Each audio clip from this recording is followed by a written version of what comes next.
জীবনে যত রকমের ঝড় তুফান আসুক, অস্থির হওয়া যাবে না, অধৈর্য হওয়া যাবে না। করণীয় কি? যা হওয়ার হোক, যেমন হওয়ার হোক, আমার একজন মালিক আছে।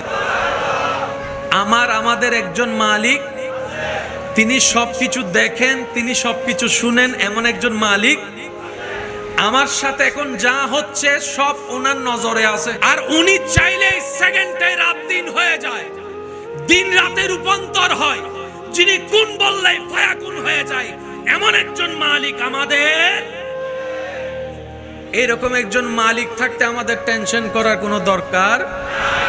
আমাদের কাজ হচ্ছে যে ওনার হুকুমের অপেক্ষা করা। ওনার হুকুমের, সবাই বলেন না, ওনার হুকুমের। উনি যাই দিবেন সেটাই খুশি মনে আমরা আপন করে নিব। অধৈর্য, অস্থির হব না। চিৎকার দিয়ে বলেন ইনশাআল্লাহ। আরো জোরে বলেন ইনশাআল্লাহ।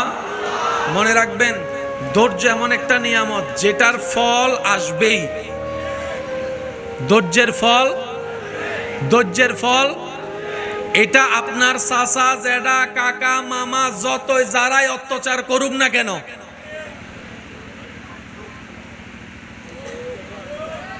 কথা বলেন না, শুধু তাকায় থাকবেন রবের রহমতের দিকে। বিশ্বাস করেন ভাই, আপনার জন্য পৃথিবীর সবাই যদি দরজা বন্ধ করে দেয়, 100টা দরজা যদি বন্ধ হয়, রাস্তা বন্ধ হয়, লিখে রাখেন 1000টা দরজা রাস্তা আপনার আল্লাহ আপনার জন্য খুলে দিবে। আমি আপনার এলাকা সম্পর্কে তেমন ভালো জানি না, সবাইকে আমি চিনি না, তবে আমি বলছি আপনারা একটু মিলাই দেখেন। এই এলাকায় এমনও কিছু বর্তমানে দনওয়ালা মানুষ আছে যারা একসময় বাতের বাতও পায়নি। নাই মনে হয় নাই। এই এলাকায় এমনও কিছু মানুষ আছে যাদের আন্ডারে শত শত মানুষ চাকরি করে, কিন্তু এক সময় উনি নিজে চাকরি করছে 20 টাকা, 30 টাকা, 40 টাকার বেতনে। আরেকটু আওয়াজ দিয়ে বলেন আছে। আরো জোরে বলেন আছে। এই এলাকায় এমনও অনেক মানুষ আছে যারা টাকায় অনেকে পড়ালেখা করে, কিন্তু সে নিজে জীবনে পড়ালেখা করার তেমন কোনো সুযোগ আছে না। আল্লাহ কাউকে মাহরুম করে না, সবাইকে দেয়, কিন্তু দেওয়ার একটা সময়, ওই সময় সেটা আসা পর্যন্ত অপেক্ষা করার নাম হচ্ছে ধৈর্য। এবার কোরআন কি বলছেন দেখেন, ইন্নাল্লাহা মাআস সাবিরিন। বান্দা জেনে রেখো, মনে রেখো, আমি সবরকারীর সাথেই আছি। সুবহানাল্লাহ। একটু বলি, যদি শব্দের গভীরতার সৌন্দর্য একটু খেয়াল করি, রব বলে যে ধৈর্য যেই ধরুক আমি তার সাথে আছি। এটার নাম কি? একটু সবাই মনোযোগ, এটার নাম কি?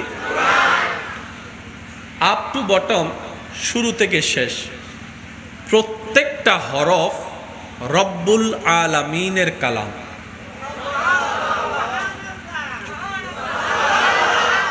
যুবকরা এমন ভাবে সুবহানাল্লাহর আওয়াজ বলেন যেন মুরব্বীদের কষ্ট করে আর আওয়াজ করতে না হয়। যুবকদের আওয়াজ একবার বলেন তো দেখি, সুবহানাল্লাহ।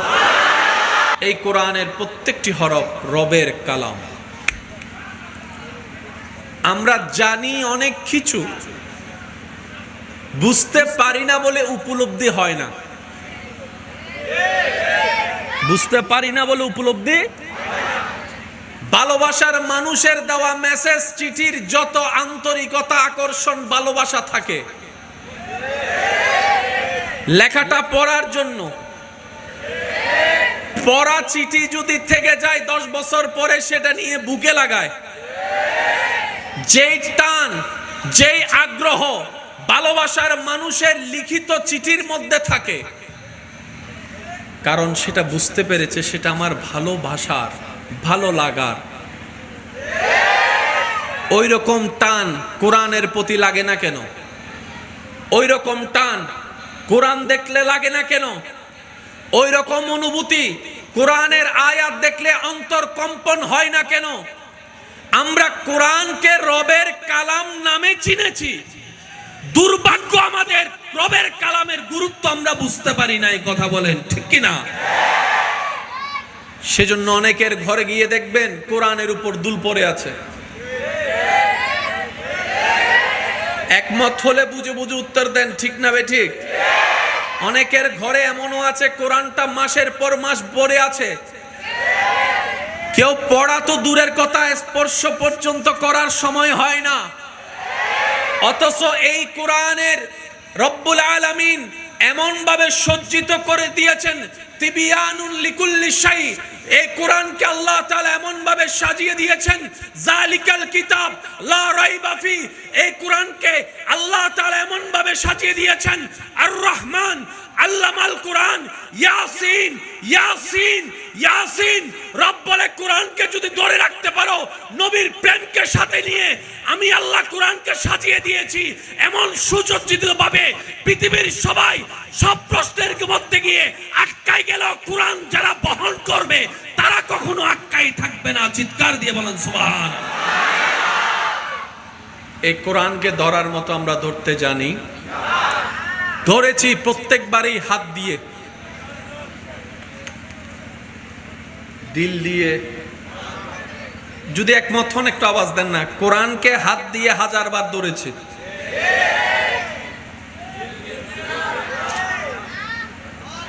ব্যর্থতা আমাদের ওই জায়গায়। এবার আসেন, জগৎ বিখ্যাত পাওয়ারফুল ব্যক্তি যার কাছে থাকে, তার এলাকায় এসে বুক ফুলাই চলে। সনহরার মাটিতে তার পা পড়ে না। তার কোটিপতি, সে কোটিপতি নয়, কিন্তু ওই লিডারের সাথে থাকতে থাকতে আওয়াজ দেন না রে ভাই, সেও বিশিষ্ট দানবীর হয়ে যায়। মানুষের পকেট থেকে নিয়ে মানুষকে দান করে, অর্জন করে, কামাই না। কথা বলেন ঠিক কিনা? যে জায়গায় মুসলমানের রব হচ্ছেন এমন একজন, যিনি খালিক, যিনি মালিক, যিনি রহমান, যিনি রহিম, যিনি সত্তার, যিনি গফফার, যিনি জুল জালালে ওয়াল ইকরাম, এমন একজন রব যে মুসলমানের রাহমাতুল লিল আলামিন, নবী জগতের নক্ষত্র। সুবহানাল্লাহ বলতে থাকে। যাদের আমার মতো গুনার পাল্লা ভারী, সওয়াবের পাল্লা কম, তারা জোরে জোরে বলতে থাকেন সুবহানাল্লাহ। এমন একজন নবী পেয়েছি যিনি নবী জগতের উজ্জ্বল নক্ষত্র। এমন একজন নবী পেয়েছি যিনি নবী জগতের মধ্যে রাজ মুকুট। যেমন একজন নবী পেয়েছি যিনি হাবিবুল্লাহ, যিনি রাহমাতুল লিল আলামিন, যিনি রাউফুর রহিম, যিনি ইমামুল মুরসালিন, যিনি খাতামান নবীন, যার বেড়াতে যাওয়াটা হয় মেরাজ। নবীর উম্মতের আওয়াজ লাগবে, আরো জোরে বলেন সুবহানাল্লাহ। যার বেড়াতে যাওয়াটাই মেরাজ, যার বাহনটা হয়ে যায় বোরাক, যার বাহন হয়ে যায় বোরাক, যার ঘুরতে যাওয়া কদম রাখা হয়ে যায় জান্নাত। এইরকম একজন নবী পেলাম, ওই রকম একজন রব পেলাম, এরকম একটা কিতাব পেলাম। এত কিছু শ্রেষ্ঠ পাওয়ার পরে পিছনে কেন আমরা? প্রশ্নটা যদি নিজেকে একবার করি, উত্তরটা আসবেই এটা। রবকে পেয়েছো, কিন্তু লালন ধারণ করার মতো ধারণ করতে আমরা জানিনি। নবী আমরা পেয়েছি শ্রেষ্ঠ, কিন্তু নেওয়ার মতো নিতে জানিনি আদর্শ। কোরআন পেয়েছি আমরা সত্য, কিন্তু বুকে ধারণ করার মতো ধারণ আমরা করতে জানিনি। ইসলাম ধর্ম পেয়েছি শ্রেষ্ঠ, কিন্তু মানার মতো মানতে আমি, আপনি, আমরা কেউ পারিনি। ব্যর্থতা আসলে আমাদের কারণে, নিজের পায়ে নিজে আমরা কুড়াল মেরে দিয়েছি। কথা বলেন ঠিক কিনা? দোষ কার? এ আওয়াজ ছোড়ো কি? সাম্যতুন, ফিজুনতুন, ডাইনেতুন, বামতুন, বেগুন, একই আওয়াজে হনসে দোষ সার। দোষ কাদের? দোষ কাদের? ব্যর্থতা কাদের? কমতি কাদের? সব দোষের মূল না হয় রব আমাদেরকে কোনো কিছুতে কমতি দেয় নাই। বাঁচার জন্য কিডনি দরকার আছে, নিজের মধ্যে দেখেন আল্লাহ আপনাকে 2টা কিডনি দিয়েছে। আরেকটু জোরে বলেন। বান্দা আমি 2টা দিয়েছি, তোর ঘরের মালিকও 2টা জেনারেটর দিবে না ভাড়া করে? যে একটা নষ্ট হলে আমার কাস্টমাররা কষ্ট পাবে, আরেকটা দিয়ে দিলাম, স্পেয়ার দিবে না। আমি রব দিয়েছি, দুইটা কিডনি সুন্দরভাবে তাল মেলে 50-50 চলবে। কোনো কারণে যদি একটা, তোর সমস্ত ব্যর্থতার কারণে যদি কোনো কারণে একটা নষ্ট হয়েও যায়, আরেকটা দিয়ে চালাই নিতে পারবি, আরেকটা দিয়ে চালাই নিতে পারবি। দেখার জন্য চোখ দরকার, একটা দিয়েও দেখা যায়, আরেকটা দিয়েও দেখা যায়। রব বলে যে আমি একটা দিব না, দুইটা চোখ দিয়ে দিলাম দেখার জন্য। সুবহানাল্লাহ। বান্দারে শোনার জন্য কেউ তোরে ডান থেকে ডাকবে, কেউ তোকে বাম থেকে ডাকবে, কেউ তোকে সামনে থেকে ডাকবে, কেউ পিছন থেকে ডাকবে, কেউ কর্নার থেকে ডাকবে। কোন দিকের আওয়াজ আসলে কোন দিকে তাকাবি সেটা শোনার জন্য কানের দরকার। আমি রব তোকে দুইটা কান দিব, একটা দিব না। এক সাইডে শুনবি আর এক সাইডে শুনবি না আমার বান্দা, তা হতে পারে না বান্দা। তোকে আমি কানও দুইটা দিয়ে দিলাম। সুবহানাল্লাহ। পাও তোকে দুইটা দিলাম, হাতও তোকে দুইটা দিলাম। বান্দারে স্পেয়ার করে আমি এমন ভাবে তোর ভিতরে দিয়েছি যাতে তোর এই গুনাহ কোনো কিছুর মধ্যে কমতি জিনিসটা অনুভব না হয়। আমি রব আহসানুল খালক তোকে সুন্দরভাবে সজ্জিত করে দিয়েছি। বলেন সুবহান। আসেন, দাড়ি পাল্লার নিয়ম কি? যতটুক জিনিস ততটুক, এটাকে কি বলেন আপনারা? বাটকারানি বলেন নাই, হর ওই তারা কি শিল বাটকারা। এদিকে যদি 50 কেজি হয়, এদিকে থাকবে 50 কেজির শিল, তখন কাটা হবে। একটু সবাই বলেন কাটা হবে। 50 কেজি ওলা চাউল, এদিকে যদি 40 কেজির শিল হয়,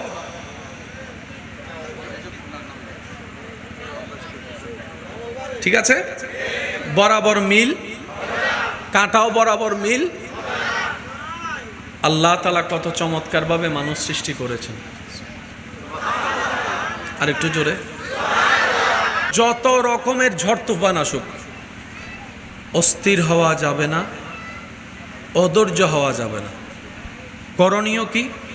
যা হওয়ার হোক, যেমন হওয়ার হোক, আমার একজন মালিক আছে। আমাদের একজন মালিক, তিনি সবকিছু দেখেন, তিনি সবকিছু শুনেন, এমন একজন মালিক আমার সাথে এখন যা হচ্ছে সব ওনার নজরে আছে। আর উনি চাইলে সেকেন্ডে রাত দিন হয়ে যায়, দিন রাতে রূপান্তর হয়।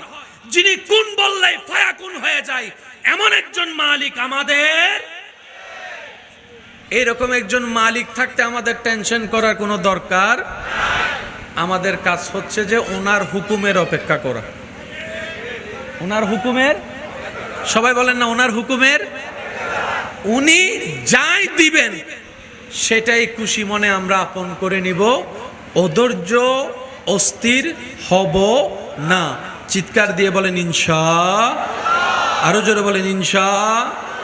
মনে রাখবেন, ধৈর্য এমন একটা নিয়ামত যেটার ফল আসবেই।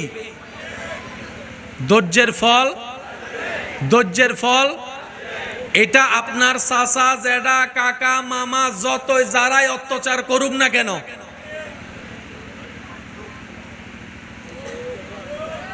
কথা বলেন না, শুধু তাকায় থাকবেন রবের রহমতের দিকে। বিশ্বাস করেন ভাই, আপনার জন্য পৃথিবীর সবাই যদি দরজা বন্ধ করে দেয়, 100টা দরজা যদি বন্ধ হয়, রাস্তা বন্ধ হয়, লিখে রাখেন 1000টা দরজা রাস্তা আপনার আল্লাহ আপনার জন্য খুলে দিবেই। আমি আপনার এলাকা সম্পর্কে তেমন ভালো জানি না, সবাইকে আমি চিনি না, তবে আমি বলছি আপনারা একটু মিলাই দেখেন। এই এলাকায় এমনও কিছু বর্তমানে দনওয়ালা মানুষ আছে যারা একসময় বাতের বাতও পায়নি। নাই মনে হয় নাই। এই এলাকায় এমনও কিছু মানুষ আছে যাদের আন্ডারে শত শত মানুষ চাকরি করে, কিন্তু এক সময় উনি নিজে চাকরি করছে 20 টাকা, 30 টাকা, 40 টাকার বেতনে। আর একটু আওয়াজ দিয়ে বলেন আছে। আরো জোরে বলেন আছে। এই এলাকায় এমনও অনেক মানুষ আছে যারা টাকায় অনেকে পড়ালেখা করে, কিন্তু সে নিজে জীবনে পড়ালেখা করার তেমন কোনো সুযোগ আছে না। আল্লাহ কাউকে মাহরুম করে না, সবাইকে দেয়, কিন্তু দেওয়ার একটা সময় ওই সময় যেটা সেটা আসা পর্যন্ত অপেক্ষা করার নাম হচ্ছে ধৈর্য। এবার কোরআন কি বলছেন দেখেন, ইন্নাল্লাহা মাআস সাবিরিন, বান্দা জেনে রেখো, মনে রেখো, আমি সবরকারীর সাথেই আছি। সুবহানাল্লাহ। একটু বলি, যদি শব্দের গভীরতার সৌন্দর্য একটু খেয়াল করি, রব বলে যে ধৈর্য যেই ধরুক আমি তার সাথে আছি। এটার নাম কি? একটু সবাই মনোযোগ, এটার নাম কি? আপ টু বটম, শুরু থেকে শেষ প্রত্যেকটা হরফ রব্বুল আলামিনের কালাম।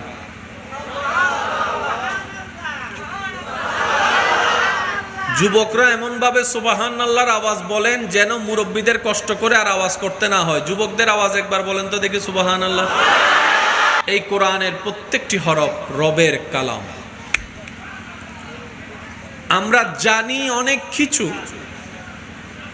বুঝতে পারি না বলে উপলব্ধি হয় না। বুঝতে পারি না বলে উপলব্ধি। ভালোবাসার মানুষের দেওয়া মেসেজ চিঠির যত আন্তরিকতা, আকর্ষণ, ভালোবাসা থাকে, লেখাটা পড়ার জন্য, পড়া চিঠি যদি থেকে যায় 10 বছর পরে সেটা নিয়ে বুকে লাগায়, যেই টান, যেই আগ্রহ ভালোবাসার মানুষের লিখিত চিঠির মধ্যে থাকে, কারণ সেটা বুঝতে পেরেছে সেটা আমার ভালোবাসার, ভালো লাগার।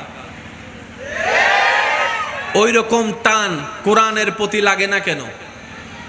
ওই রকম টান কোরআন দেখলে লাগে না কেন? ওই রকম অনুভূতি কোরআনের আয়াত দেখলে অন্তর কম্পন হয় না কেন?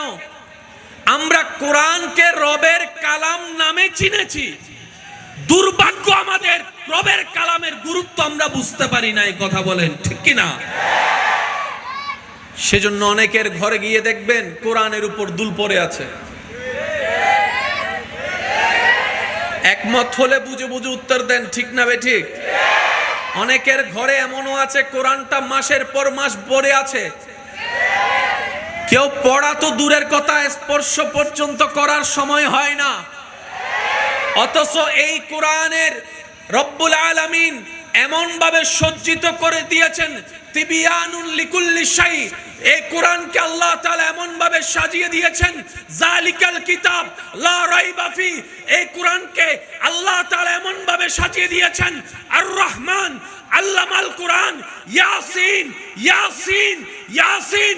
রব বলে কোরআনকে যদি ধরে রাখতে পারো, নবীর প্রেমকে সাথে নিয়ে আমি আল্লাহ কোরআনকে সাজিয়ে দিয়েছি এমন সুসজ্জিত ভাবে, পৃথিবীর সবাই সব প্রশ্নের মধ্যে গিয়ে আটকাই গেল, কোরআন যারা বহন করবে তারা কখনো আটকাই থাকবে না। চিৎকার দিয়ে বলেন সুবহানাল্লাহ। এই কোরআনকে ধরার মতো আমরা ধরতে জানি, ধরেছি প্রত্যেকবারই হাত দিয়ে, দিল দিয়ে। যদি একমত হন একটু আওয়াজ দেন না। কোরআনকে হাত দিয়ে 1000 বার ধরেছি।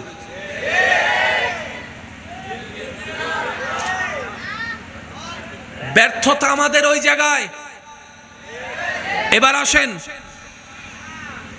জগৎ বিখ্যাত পাওয়ারফুল ব্যক্তি যার কাছে থাকে, তার এলাকায় এসে বুক ফুলাই চলে, সনহরার মাটিতে তার পা পড়ে না।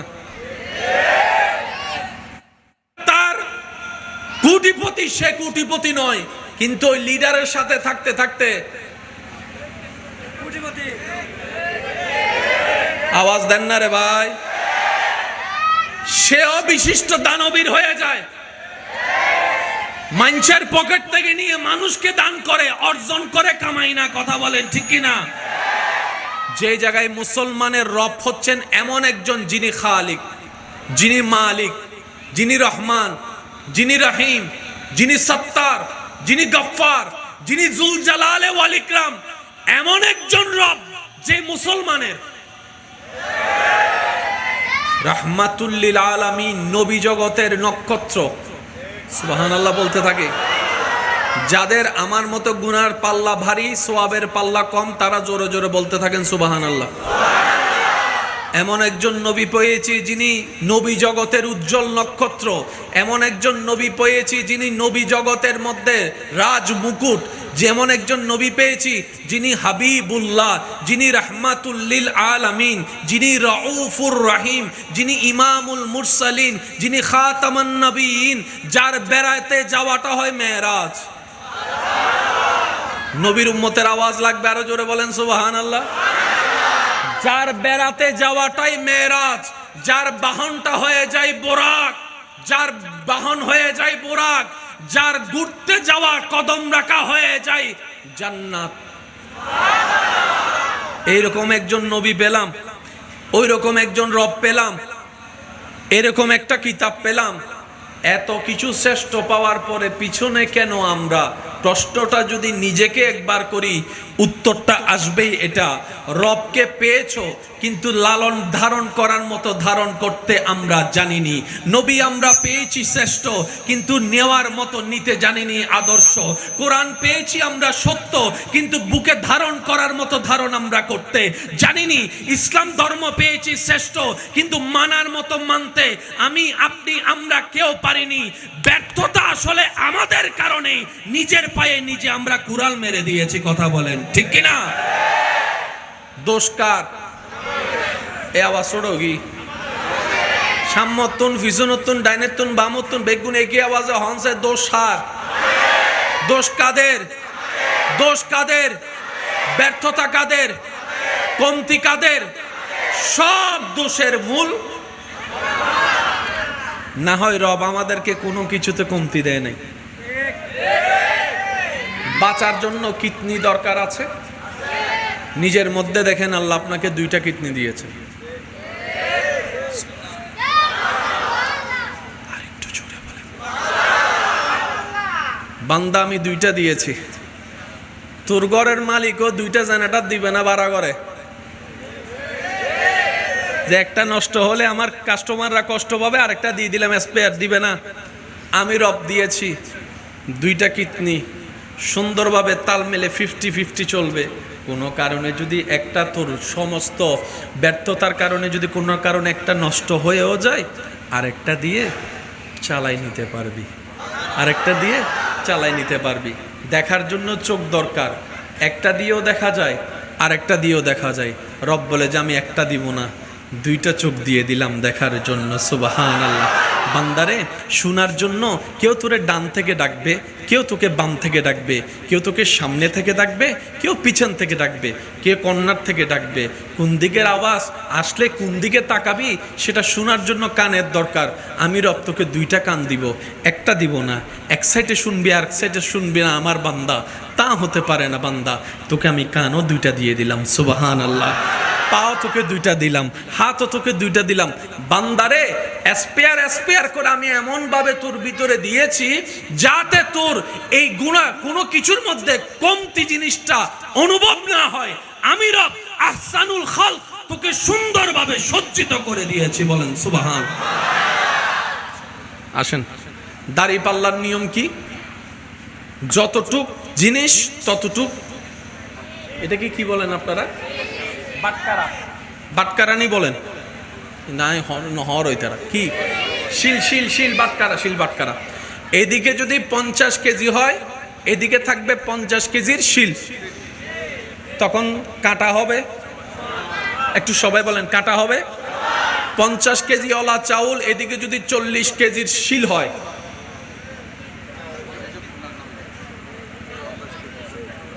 ঠিক আছে? বরাবর মিল, কাঁটাও বরাবর মিল। আল্লাহ তাআলা কত চমৎকার ভাবে মানুষ সৃষ্টি করেছেন। আর একটু জোরে।